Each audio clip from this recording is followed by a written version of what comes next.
Hello students and my dear friends and respected guardians.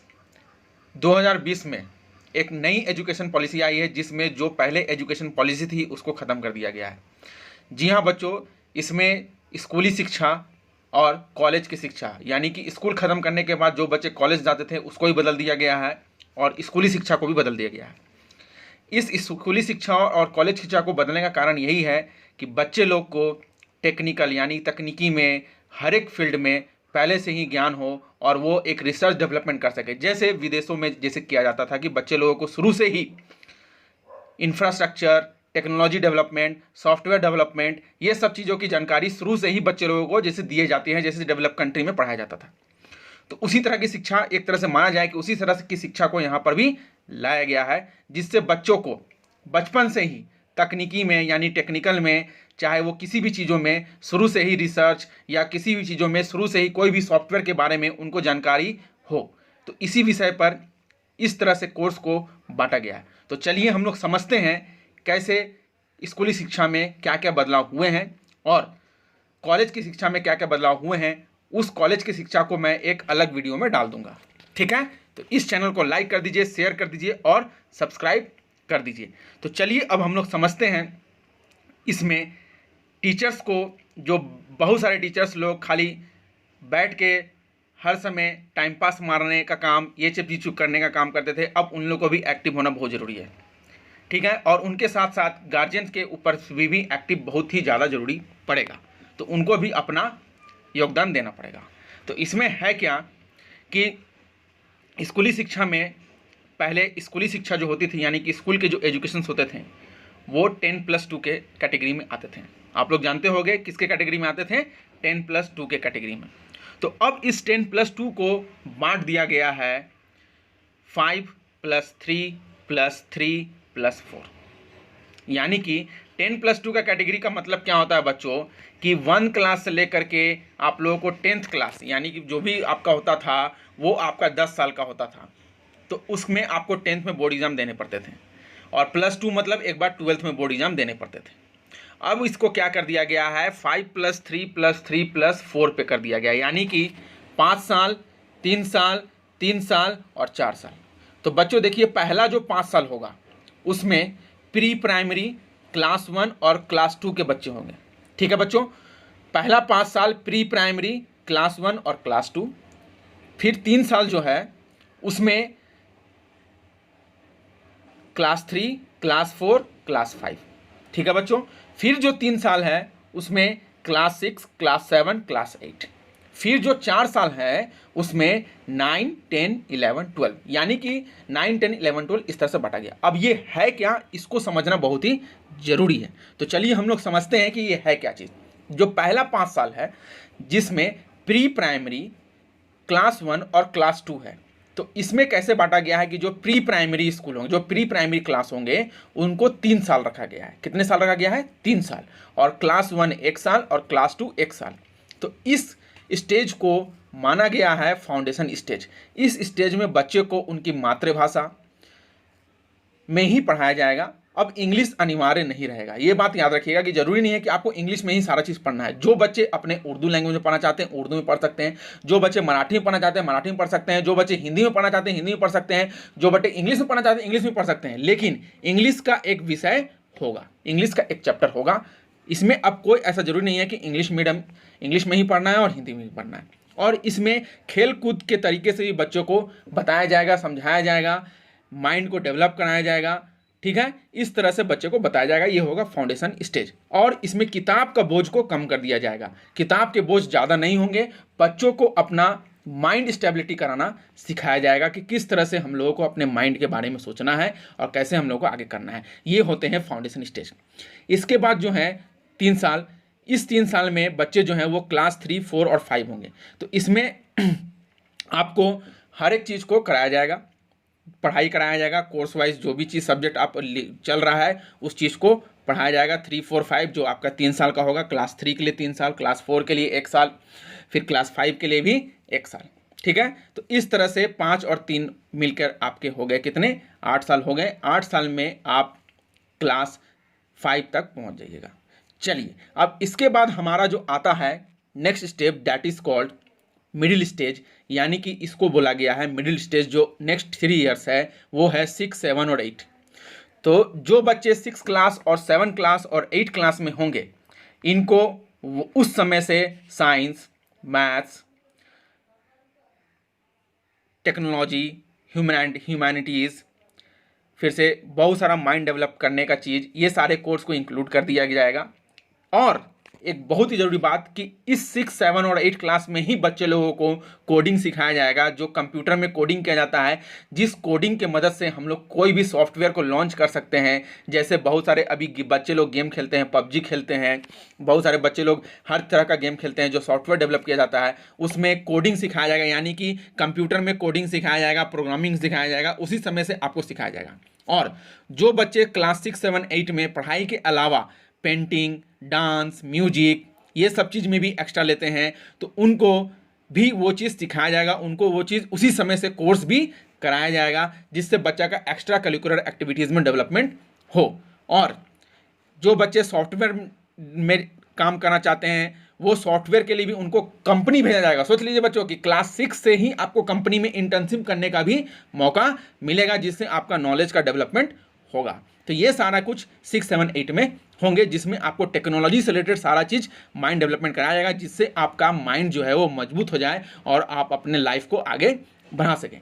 अब बात आते हैं जो लास्ट स्टेज है 4 साल का, वो है 9, 10th, 11th, 12th। इसको एक ग्रुप में रख दिया गया है बच्चों। तो इसमें क्या है, सिस्टम है कि जैसे 9, 10th, 11th, 12th जो होता है वो बहुत ही अच्छा डिसीजन, क्योंकि इस समय आपको अपने लाइफ से रिलेटेड डिसीजन लेने पड़ते हैं। तो इस समय बच्चे लोगों को माइंड में हर एक चीज़ सिखाया जाए कि भविष्य में आप लोगों को क्या क्या चीज़ करना है, कैसे क्या क्या चीज़ करना है। पढ़ाई तो आपके होंगे, लेकिन इसमें अब जो 9th और 10th में, जो 11th और 12th में, जब बच्चे लोग, अभी क्या होता था कि 10th पास करने के बाद उनको सब्जेक्ट चॉइस करने होते थे कि मैं साइंस लूँगा, मैं आर्ट्स लूँगा, मैं कॉमर्स लूँगा। अब ऐसा कोई सिस्टम नहीं होगा। जी हाँ बच्चों, ये सिस्टम को हटा दिया गया है। ये सिस्टम इसलिए हटा दिया गया है कि अगर कोई बच्चा साइंस पढ़ रहा है तो वो आर्ट्स भी पढ़ सकता है, अगर उसको रुचि है तो। अगर कोई बच्चा आर्ट्स भी पढ़ रहा है लेकिन सोचा कि हम आर्ट्स बेकार ले लिए, तो वो साइंस भी पढ़ सकता है। अगर बच्चा कोई कॉमर्स पढ़ रहा है, वो चाहता है कि हम साइंस, हमको लेना चाहिए था, हम साइंस भी पढ़ना चाहते हैं, तो वो साइंस ले सकता है। लेकिन उसके लिए एक क्राइटेरिया बनाया जाएगा।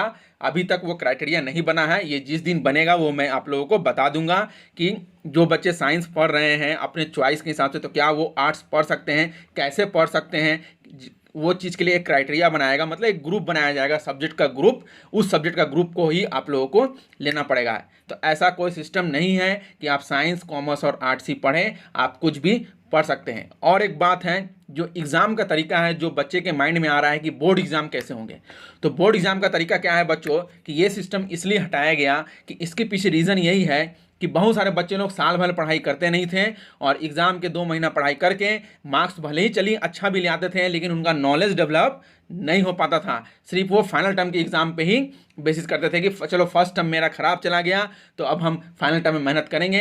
तो उस समय क्या होता था कि बच्चे तो पढ़ के अच्छा नंबर तो ले आएंगे, लेकिन उनका नॉलेज, स्किल, नॉलेज, ये सब चीज़ डेवलपमेंट नहीं हो पाता था। तो अब इस सिस्टम को हटा दिया गया है। अब क्या कर दिया गया है कि सेमेस्टर 1, यानी कि साल में आपके 2 एग्ज़ाम होंगे। याद रखिएगा, साल में आपके क्या होंगे, 2 एग्जाम होंगे, सेमेस्टर 1 और सेमेस्टर 2, यानी कि 9, 10, 11, 12 को एक ग्रुप में रखा गया है। सेमेस्टर 1 और सेमेस्टर 2 के एग्जाम होंगे।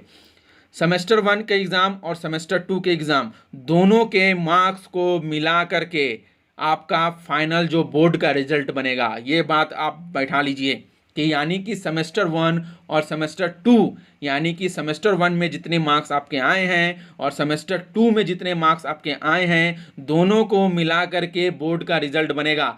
तो ये बच्चों इसलिए किया गया कि बच्चे शुरू से ही अपना पढ़ाई में ध्यान दें। बहुत सारे बच्चे लोग सोचते हैं अरे ये एग्ज़ाम नहीं निकल पाया तो चलो फाइनल टर्म में, तो उससे फ़ायदा नहीं होने वाला है, आप लोग का मार्क्स कम हो जाएगा। अब ऐसा नहीं है कि फाइनल टर्म एग्ज़ाम होंगे तो बस मैं उसी में पढ़ूंगा, मार्क्स ले आऊँगा, ऐसा नहीं होने वाला है। आपको शुरू से ही मेहनत करनी पड़ेगी। जी हाँ बच्चों, तो इस तरह से आप लोगों का बोर्ड एग्ज़ाम को लिया जाएगा, चाहे वो 9th के हो, चाहे वो 10th के हो, चाहे वो 11th के हो, चाहे वो ट्वेल्थ के हों तो ये बात आप बच्चे ध्यान दीजिए कि अब आपका सेमेस्टर 1 और सेमेस्टर 2 करके एग्ज़ाम को लिया जाएगा जो 6 महीना पर होगा। जी हाँ, 6 मंथ पे आपका एग्ज़ाम लिया जाएगा। अब ये सिस्टम नहीं है कि आप फाइनल टर्म में रट के या हर चीज़ को करके अपना एग्ज़ाम ले आए। अब ऐसा चीज़ है कि आपको समझने का एबिलिटी बनाना होगा, कॉन्सेप्चुअल क्वेश्चंस पूछे जाएंगे जिससे बच्चे लोगों का माइंड डेवलपमेंट हो। अब रट के एग्ज़ाम लिख नहीं पाइएगा, रटना भूल जाइए, समझना सीखिए। रटना भूल जाइए, समझना सीखिए, हर चीज़ को समझने का कोशिश कीजिए। ये सरकार ने अच्छी शिक्षा को लागू किया है, मैं भी इसको सपोर्ट करता हूँ। अब मैं बात करूँगा कि जो बच्चे क्लास 12 के बोर्ड एग्ज़ाम देने के बाद, जो बच्चे क्लास 12 के बोर्ड एग्ज़ाम दे दिए हैं लेकिन उनके नंबर अच्छे नहीं आ पाए, तो उनके लिए भी एक क्राइटेरिया लगाया गया है कि उनके लिए एक CAT कॉमन एडमिशन टेस्ट जो पूरे भारत में किया जाएगा, कॉमन एडमिशन टेस्ट है जो पूरे भारत में किया जाएगा। वो एग्ज़ाम देकर उसमें जो मार्क्स आपके आएंगे और जो बोर्ड एग्ज़ाम के मार्क्स आएंगे वो दोनों को ऐड करके उसके बाद आपका कट ऑफ पार होगा, तब आपका एडमिशन होगा। तो ये भी एक अच्छी खबर है कि बच्चे लोगों को ऐसा भी करना पड़ेगा, ठीक है। और एक चीज़ है कि पूरे भारत में एक ही एजुकेशन सिस्टम लागू होगा, एक ही एजुकेशन सिस्टम। ये नहीं है कि यहाँ पर आप कुछ और चीज़ पढ़ रहे हैं और मुंबई में कुछ और चीज़ पढ़ाया जा रहा है, दिल्ली में कुछ और चीज़ पढ़ाया जा रहा है। जो अभी होता था कहीं कहीं पर ऐसा जगह पर होता था कि कुछ यहाँ और पढ़ाया जाता था, वहाँ कुछ और पढ़ाया जाता था, ऐसा होता था जैसे कॉलेज वगैरह में होते हैं। लेकिन अब यहाँ पर ऐसा नहीं है, आपका पूरे भारत में एक ही सिस्टम अप्लाई होगा और इसी सिस्टम पे पूरे भारत में पढ़ाई किया जाएगा। ये सिस्टम लागू करने का देखिए मोटो यही है कि बच्चे का स्किल डेवलपमेंट बचपन से ही किया जाए जिससे वो जल्दी से जल्दी अपने को सक्सेस की ओर ले जाएं। तो इसीलिए इस सिस्टम को लाया गया है जिससे बच्चे में स्कूली एजुकेशन में ही, यानी कि स्कूल के एजुकेशन में ही बच्चे के अंदर में इतने डेवलपमेंट हो जाए टेक्निकल से रिलेटेड, हर एक चीज़ से रिलेटेड, कि वो अपने आप को उस पर सोचने पर निर्भर कर जाए। ये चीज़ है जिससे अब सभी लोगों को एक्टिव रहना बहुत ज़रूरी है, चाहे वो टीचर्स होंगे चाहे वो गार्जियन होंगे। अब ये सिस्टम को समझना आप लोग के लिए था, ये अच्छा लगा होगा आप लोगों को न्यूज़। अब मैं उसके बारे में बता दूंगा कि 9th 10th 11th 12th में कैसे आप लोगों का ग्रुप बनेगा, कैसे आप लोग सीखेंगे। और ये चीज़ याद रखिएगा, ठीक है। तो उस तरह से आप लोग को अब साइंस, कॉमर्स और आर्ट्स तो मैंने बता दिया कि चूज़ नहीं करने हैं, और 12th के बाद फिर आप लोग किसी भी चीज़ों में एडमिशन आसानी से ले सकते हैं। जिनका परसेंटेज अच्छा नहीं आया है उनके लिए भी एक कॉमन एडमिशन टेस्ट लाया गया है, वो बच्चे दे करके अपना एडमिशन ले सकते हैं किसी भी कॉलेज में अपना, जब वो कट ऑफ पार कर देंगे, ठीक है। तो इस तरह का सिस्टम लाया गया है जो कि ये बहुत ही अच्छा सिस्टम है जो पूरे भारत को एक डेवलपमेंट, क्योंकि एजुकेशन से ही डेवलपमेंट हो सकता है। बच्चे लोग अपने से ही सारा चीज़ डेवलपमेंट करेंगे, हर एक चीज़ स्कूली शिक्षा से ही टेक्निकल सॉफ्टवेयर के बारे में जानेंगे तो उनके अंदर एक माइंड डेवलपमेंट होगा, एक एबिलिटी आएगा और हर एक चीज़ को डेवलप कर सकेंगे।